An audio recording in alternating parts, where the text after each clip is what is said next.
Hi everyone, నేను మీ పవన్ని. Welcome to review of Devara, starring NTR, Janhvi Kapoor, Saif Ali Khan, Tom Chacko, Prakash Raj, Srikanth etcetera etcetera చాలామంది ఉన్నారండి.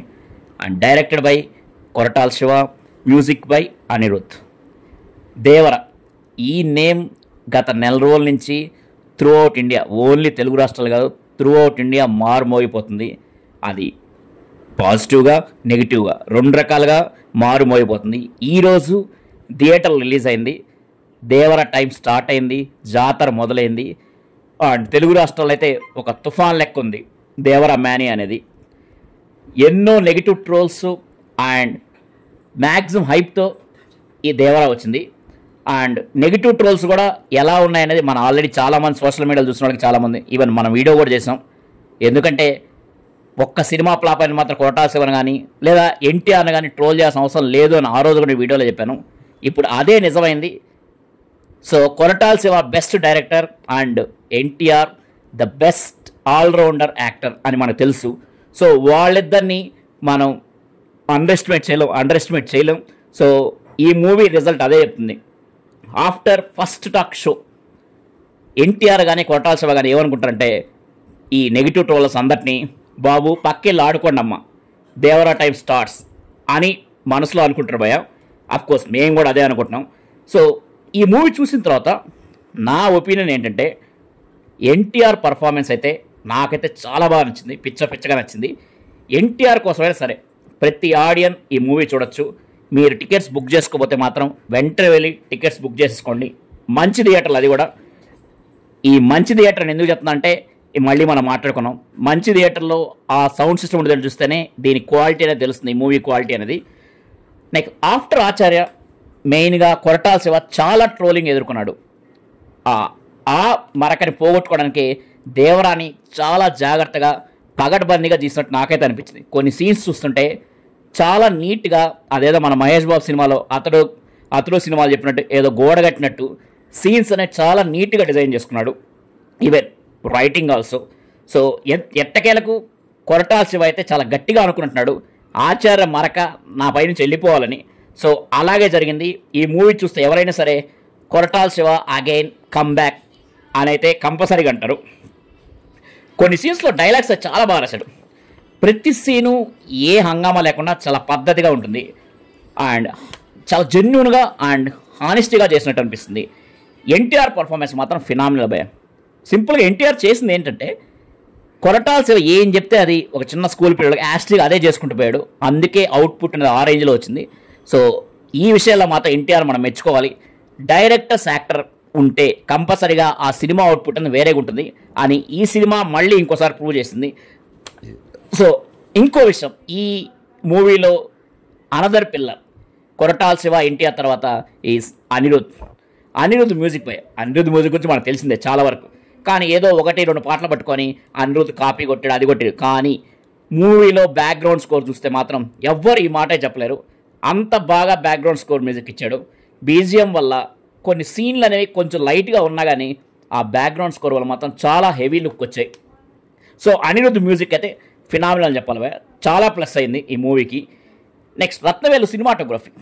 సో రత్నవేలు అనే బెస్ట్ సినిమాటోగ్రాఫర్ అండ్ ఈ సినిమాలో కూడా తన బెస్ట్ అయితే మ్యాక్సిమం ఇచ్చాడు. ఈ సముద్రం సెటప్ అండ్ ఫోటోగ్రఫీ అండ్ ఇవైతే చాలా సెటప్ అనేది చాలా ఈజీగా వచ్చాయి. విజువల్స్, మెయిన్గా విజువల్స్, ఈ సముద్రం చుట్టుపక్కల ఉండే కొండ ప్రాంతం, ఇది చాలా మనం కూడా అక్కడే ఉన్నట్టు అనిపిస్తుంది. And we are travelling with those visuals. So అంత బాగా సినిమాటోగ్రఫీ ఉంది. ఎర్ర సముద్రం, రత్నగిరి, ఆ వరల్డ్లోకి మనల్ని తీసుకెళ్ళిపోయాడు.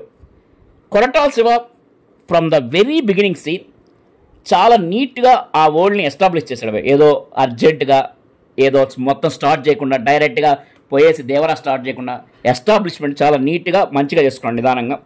అండ్ ప్రతి ఫస్ట్ హాఫ్లో ప్రతి సీన్ యాక్షన్ కానీ ఎమోషన్ కానీ అండ్ వేరే యాంగిల్ కానీ అన్నిటినీ పగడ్బందీగా బ్యాలెన్స్గా మేనేజ్ చేశాడు భయ్య.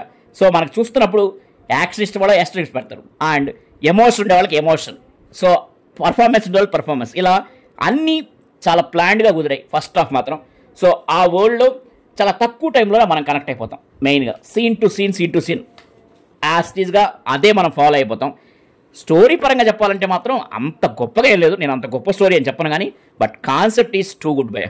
భయం, ఈ భయం అనేది ఎందుకు ఉండాలి ప్రతి మనిషికి? తాను ఏదైనా చెయ్యాలనుకుంటే లేదా సమాజం స్పష్టంగా మంచిగా నడవాలనుకుంటే కంపల్సరీగా మనిషికి భయం ఉండాలి. సో ఆ భయం ఎందుకు ఉండాలి అనేదానికి మన దేవర ఆ భయం ఎలా ఇచ్చాడు, అక్కడ ఉన్న మిగతా వాళ్ళకి ఆ భయం ఎలా కల్పించాడు అనేదానికి ఒక డైలాగ్ ఉంది భయ. మన ట్రయల్లో కూడా యూజ్ చేశాడు. సో మనిషికి బతికేంత ధైర్యం చాలు, చంపేంత ధైర్యం అవసరం లేదు. సో అనే డైలాగ్, ఈ డైలాగ్ బేస్డ్గానే మెయిన్ మూవీ అంతా నడుస్తుంది. ఫస్ట్ హాఫ్ మొత్తం దేవరా స్టోరీ, సెకండ్ హాఫ్ మొత్తం దేవరా కొడుకు వరద స్టోరీ. ఇలా ఉంటుంది భయ first half second half. Movie అయితే నియర్లీ 3 hours ఉంది, కానీ ఒక్క సీన్ కూడా అరే ఇది వేస్ట్గా ఉంది ఈ సీన్ అని మనకి అనిపించింది. 3 hours కొంచెం లెంతీ భయ, కానీ కొంచెం మనకి కొన్ని సీన్లు లవ్ సీన్స్ కొన్ని డ్రాగ్ అనిపిస్తాయి, కానీ ఆల్మోస్ట్ అన్ని సీన్స్ మాత్రం 90% ఆఫ్ సీన్స్ మాత్రం అరే ఈ సీన్ ఎందుకురా బాబు అనవసరంగా వచ్చిందని ఫీలింగ్ అయితే ఉండదు. ఆ సీన్ కొంచెం ఎల్లారు చేసి ఉండొచ్చు, బట్ ఆ సీన్ మాత్రం ఇంపార్టెన్స్ కరెక్ట్గా ఉంటుంది. సో అలా 3 hours మూవీని కూడా మనం కొంచెం కూడా బోర్ కొట్టకుండా కంపల్సరీగా మూవీలో ఇన్వాల్వ్ అయితే మాత్రం we can enjoy the movie. And ఓవరాల్గా ఈ మూవీ అయితే ఎంగేజింగ్ ఉంది. అండ్ ఈ మూవీలో క్యారెక్టర్స్ చాలా ఉన్నాయి భయ, కానీ నాకు కనిపించిన క్యారెక్టర్స్ మాత్రం ఓన్లీ ఎన్టీఆర్ అండ్ ప్రకాష్ వీళ్ళిద్దరు మాత్రం నాకు కనిపిస్తారు. మిగతా క్యారెక్టర్స్ లో అంత డెప్త్ లేదు అండ్ మనకి అంత నోటబుల్ గా ఉండదు. అఫ్ కోర్స్ సైఫ్ అలీ ఖాన్ కూడా బాగుంది, మేబీ చూడడానికి ఆహ్లాదం. అతను విలన్ క్యారెక్టర్ చేసిన నాకు కొంచెం ఎందుకో నాకు ఆ క్యారెక్టర్ రోల్ సెట్ కాలేదు సైఫ్ అలీ ఖాన్ కి. మేబీ దేవరా మన హీరోయిజం ముందు అంత విలనిజం అనేది కొంచెం చప్పగా అయిపోయింది. సైఫ్ అలీ ఖాన్ అయితే పడలేదు. మిగతా క్యారెక్టర్స్ కూడా ఎవరు అంత వరద character including Janhvi Kapoor also. So ఎవరు అంత నోటబుల్ ప్రకాష్ రాజ్ దేవరాకి వరదాకి ఎలివేషన్ ఒక స్టోరీ టెల్లర్ యూజ్ చేస్తారు. సో కాబట్టి ప్రకాష్ రాజ్ డైలాగ్ డెలివరీలో మనకు కొంచెం ఒక గూస్ బంప్స్ లాంటి ఒక సీన్స్ వస్తాయి సెకండ్ హాఫ్ లో. సో దేవరాని అండ్ వరదాని తగ్గాయి వీళ్ళిద్దరు, నాకైతే వీళ్ళిద్దరు లేపడానికి మాత్రం ప్రకాష్ రాజ్ యూజ్ చేస్తారు. సినిమా వేరే లెవెల్లో ఉండేది. ప్రకాష్ రాజ్ మనకి నోటబుల్ ఉంటాడు. అండ్ ఆఫ్ కోర్స్ తగ్గింది ఎన్టీఆర్, అది కూడా ఇంకా ఎన్టీఆర్ 2 క్యారెక్టర్లు అయితే దేవర అండ్ వరద క్యారెక్టర్ మూవీలైతే చాలా బాగా చాలా బాగా అయితే చేశాడు. భయం చుట్టూ తిరుగుతుంది కానీ మనకు అంత భయం కనిపించలేదు. అండ్ సైఫ్ అలీ ఖాన్ క్యారెక్టర్ కూడా ఎలివేషన్ చాలా ఉన్నా బట్ అండ్ ఎమోషన్స్ ఇవన్నీ అయితే పర్ఫెక్ట్ గా సెట్ అయినాయి కొంచెం మూవీలో చప్పగా. అండ్ చుట్టమల్లె సాంగ్, అన్ని సాంగ్స్ ప్రిపరేషన్ చాలా బాగున్నాయి. ఎన్టీఆర్ హీరోయిజం అయితే చుట్టమల్లె సైఫ్ అలీ ఖాన్ వెల్నిజం అనేది అంత కుదరలేదేమో అనిపించింది నాకు.